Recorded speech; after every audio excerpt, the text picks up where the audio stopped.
माय माऊली नमस्कार.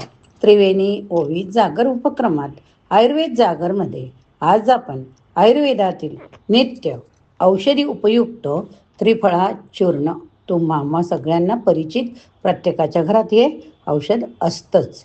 तर चला तर बघूया त्रिफळा चूर्ण दैनंदिन जीवनात महत्त्व अभिवाचनातनं समजून घेऊया. त्रिफळा चूर्ण म्हणजे काय हो? तर हिरडा, बेहडा आणि आवळा समप्रमाणात घेऊन ते वेगवेगळे कुटून एकत्र वस्त्रगाळ करून ठेवावे. यालाच आपण म्हणतोय त्रिफळा. आजकाल नामवंत कंपन्यांचे त्रिफळ चूर्ण बाजारात सहज मिळतात. आयुर्वेदात त्रिफळा एक श्रेष्ठ औषध रसायन म्हणून वापरले जाते. स्वाद याचा तुरट असतो, गुणदोष वातकारक. याचा उपयोग काय?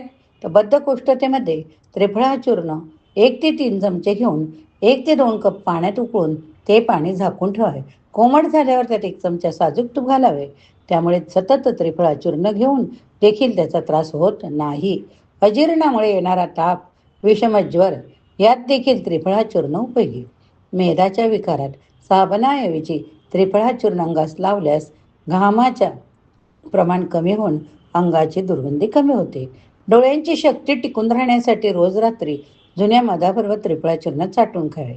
त्रिफळा चूर्ण कोमट पाण्यात घालून गुळण्या केल्यास हिरड्या घट्ट होतात. त्रिफळा चूर्णाने अधूनमधून दात घासावे.